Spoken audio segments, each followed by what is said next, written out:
I am a 17 years old female, and I still live with my mom, my stepdad, and my two half-siblings, 5 and 7 year. My dad died when I was 5, driving me to the hospital. Mom didn't want to pay for an ambulance. He died in the crash and my leg and spine got busted up in a way that has left me needing a cane pretty much ever since. My stepdad's always been a little distant with me. He likes to make jokes about how I'm an early blooming black widow. I think he gets that from my mom, who blames me for my dad's death. I do too, it is my fault after all, so I don't push back on it. Anyway, the point is that with the current situation my parents are always looking for ways to get my half-siblings active and doing things, without leaving the house, and have recently settled on scavenger hunts. I have no problem with this honestly. I wish they'd stop hiding stuff in my underwear drawer, but it's a 5-year-old and a 7-year-old, so that's not the worst. My problem though is that they keep taking my cane when I'm not looking. I tend to get lost in my homework and my writing hobby and zone out. And having it be one of the items that my half-siblings have to find. When I complain to my stepdad, he's a SAHD, so is usually the one running these things. He scolds me for being selfish and points out that my swivel chair has wheels if I need the bathroom and that they always get it to me before I have to go downstairs for dinner. I tried my mom yesterday, and she said that I was being a brat and that if I wanted a father who cared about me I shouldn't have killed my dad. I got really upset at that point and called my grandparents, my mom's parents. Dads are dead too. They showed up at 10 p.m. yesterday, and Grandma screamed at them while Grandpa packed my stuff up and helped me out to their car. My mom's been blowing up my phone and email, calling me all sorts of names and accusing me of turning her family against her and trying to get her in legal trouble, since minors can't move out. And I can't help but think that maybe she's ex and I had way too young. We're friendly co-parents. One big rule we share is if our daughter breaks something, she pays for it. Now, sis and I are the only grandkids. Aunt never married. Instead, she worked with GMA and GPA at their Seams Tri-store, and took it over when they retired. Sis's girlfriend proposed last year. GPA offered to make FSIL a custom suit, which she was over the moon about. GMA had me ask Sis what her dream dress was and record the convo. Sis, thinking it was just between us, told me in great detail what her dream dress was, though said it was way too expensive. So she would get something much cheaper. Well, a few months later GMA surprised Sis with her dream wedding dress. It FOT perfectly and everyone cried. Sadly, GMA recently passed away, which hit us all hard. Sis was devastated, but decided that the dress meant GMA would still be there with us at the wedding. The issue comes in with C. She's very large, much larger than Sis. 3 days ago, we decided to go visit Sis and see how she was doing. It was great, but then C asked if she could try on the dress. Sis politely said no. C made a face, but dropped it. Later, we decided to go grab dinner. Sis and I went to pick up our orders, but C decided to stay and play with Sis's dog. We got back, and the dress was destroyed. C had apparently tried to get it on, popping some seams, and got stuck. Instead of waiting for help, she cut her way out. The dress was hacked to bits. Sis was devastated and asked us to leave. I grounded C and called Aunt with some pictures, asking if it could be saved. She said there was no. She said she'd make a new one, but it wasn't the same. Then she dropped the bomb on me. GMA had hand-sewed most of the dress, used super expensive fabric, and put almost 500 hours in making that dress, since it was the only family wedding we'd have. In total, the dress cost $12,000, give or take. C has about $15,000 saved from various jobs, as well as winning writing competitions. This was supposed to help her in college. I took her to the bank and set in motion transferring all the funds, since as her parent I still have control over it. $12,000 to Aunt to pay for the new dress. $3,000 to my sister's wedding, as an emotional distress tax. I explained exactly why this was happening to C, but she sobbed the entire time, asking what was she supposed to do for college and saying it wasn't her fault. I told her she could get a job if she didn't get a scholarship. And it was her fault for trying on the dress after she'd been told no, and for not waiting until we got back. A few popped seams could have been fixed. Hacking the dress to pieces couldn't. C told my ex, and while she agreed C was in the wrong after the full story, said I shouldn't have ruined her future for a free dress. I reminded her of our rule, and she still thinks I'm wrong. $3,000, that was to make up to my sister that C destroyed the last gift our dead grandma ever gave her. I consider that part of the price of destroying the dress, since even if it remakes it, it's lost a great deal of its sentiment value.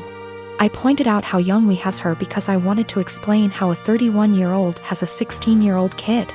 I do not resent having her, she's the best thing I've ever done. I also brought up C's size because Sis has Crohn's disease and thus is very tiny. The dress was made her for size, and C is much larger than Sis. I love C as she is, but just holding the dress up, it was clear it wouldn't fit. The money was C's have fun at college money, not her college fund. My ex and I are paying for whatever scholarships don't. When she was asking what she would do for college, she was asking what did she do for fun and to buy things we didn't pay for. I got off the phone with my ex. I sent her the pictures, and she freaked. She apparently didn't believe me when I said it had been hacked apart, and believed it was just a few torn seams. She was pretty much on my side after. She told me that she spent the day badgering our daughter, asking her why she did what she did. And finally she cracked and said she was mad that grandma wasn't alive to make her a dress, and that it was unfair. My sister got a free beautiful dress as a reminder when my daughter got nothing. Despite the many things she was given after the funeral. She tried it on, took it off when the seams popped, and then in anger hacked it apart. If she couldn't have a dress from grandma, no one could. Her own words. Honestly, knowing she did it on purpose has just made things worse. The fact that she could be so. I met her 2 years ago when we worked together and quickly became very close. She helped me through the darkest times of my life. I was mid-split with an abusive ex when we met. And I helped her through some really tough and unimaginable things. There were lots of rumors at the time we were seeing each other and everyone assumed we were an item. But for the past 2 years our relationship has been purely platonic. She was my best friend, and up until a few weeks back I don't think we'd even ever hugged. Fast forward to a week ago, she came over for dinner and wine. This is very common and normal. We had more than usual and she was over the limit so couldn't drive, so she stayed the night. We slept in the same bed but apart and no physical contact again. It was completely normal and just as expected. We somehow didn't get up and ended up staying in bed until 10 p.m. the next day just talking. Sometime during that evening she got upset about something going on in her life. I rubbed her back while telling her everything will be okay, and then we just cuddled. Probably the first bit of real physical contact between us, but nothing was sexual. Didn't feel weird and she went home and it was all okay. This last weekend we had a hiking holiday planned, where we'd be sleeping in her van. She has a converted Transit. It's one bed but we thought we'd be fine. First night it was freezing, ending up cuddling and spooning but again didn't feel sexual. Second night is where it all went a bit wrong. We drank a bit too much and the spoon ended up getting carried away. It seems to be a joint thing, and before I knew it we were kissing and touching each other everywhere. It was a bit of a frenzy of this for about 15 minutes until we both stopped and realized what we just did. After this we spoke a little and asked if either of us regretted it. We both said we didn't, but it was odd. She got upset and I told her it was okay, it didn't change anything and we could just draw a line under it. We woke up the next morning and it happened again. We didn't talk too much but then went for a walk, and then just before we headed home we ended up all over each other again. We were completely naked but again stopped, cuddled and lay there. We both agreed it was a what happens in X, stays in X type event. It was a really long trip home, 6 hours plus. During this she would rest her head on my hand on lap ECT, and it seemed very different to our usual dynamic. When we stopped at services for breaks we seemed to walk arm in arm. We kept kissing on and off but it seemed strangely normal. We arrived back at her home. She lives with her dad at the moment, but just before I left she kissed me again and thanked me for a wonderful weekend. The following day she came over to get some stuff I took home with me. We end up just cuddling, kissing, feeling and so on again, but she has dinner with a friend and we stop it there. She goes on her way. This should feel really weird and strange, but it felt completely normal and we both discussed it that it was so odd it felt normal. Yesterday she turned up unannounced at my place, which is not a normal thing. With coffee and donuts, we end up talking, cuddling, kissing again, and then we end up talking about what this is, the big problem. Neither of us were sure. She got panicky and burst out in tears and left. She said she was really scared, and her words were, "I think I will end up pushing you away and hurting you, and I don't want to do that to you." I told her I would come and see her later and talk. I drove to her house, but her ex was there, another slight issue. They broke up 6 years ago, stayed close friends. He is a lovely bloke, but in his head he is certain they will get married and have children. She's had the conversation with him, but he seems to shut it off. If he found out she was seeing anyone, he would get extremely angry. But there's so much family history intertwined between the both, it's really complicated. For that reason she has avoided seeing anyone in the past 6 years. The reason he turned up is she hadn't responded to him since the night we kissed. I went home when I saw his car and just said she could come to mine to chat later. She turned up, sad and very emotional. She explained she ran off because she is terrified of losing our friendship. I said let's just cut the romance out, draw a line under it and be friends again, but she seemed to not speak much when I said this. I asked if her ex was the issue. She said it was nothing to do with us but a whole other issue. But that was not impacting what was going on between us.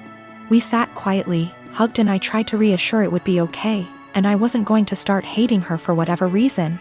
And I am completely fine with just being platonic friends again. We both agree and say whatever happens we stay friends and nobody gets hurt, but we will pull back from the more physical side. I woke up this morning really panicky. I have no idea where we are, where we stand, and absolutely terrified of losing our friendship.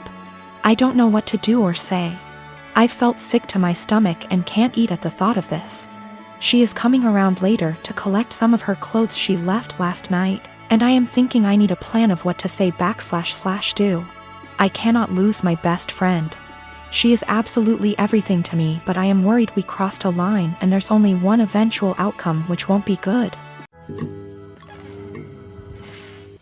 I am 20 years old. I moved out on my 18th birthday and never looked back. I mostly moved out due to how strict my parents were. When I say strict, I don't mean something like home by 10 p.m. I mean, I wasn't allowed to have friends older than me, even by a few months. I wasn't allowed any guy friends. If I had a project to work on at school and got partnered with a guy, my mom would tell my teachers to make me do it alone. I was only allowed on my phone if someone, mom or dad, was there to monitor what I was doing. Weekdays my bedtime was 9 p.m. and weekends 9:30 p.m. I could only have sleepovers if it was at my house, and all of my friends have to be questioned to make sure they were clean, meaning they didn't have boyfriends, no tattoos, went to church, you get it.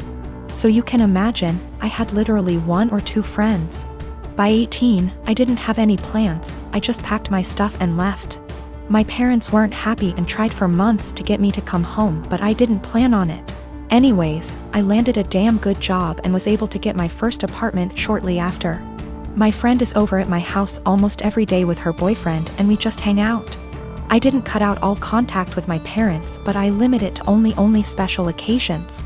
My mom wanted to have a Zoom family call, whatever it's called, and asked me to join. I figured what the hell, I'll join and say hi. As I'm talking to my little cousin, in the background you could see my friend's boyfriend come into the living room area. Everyone's face kind of froze, and I didn't think much of it. My mom asked who it was and I told her, and she immediately gets annoyed. She started asking why he was leaving my bedroom, which he didn't. The bathroom is the same way towards the bedroom, so I could see why it would look like he left from my room.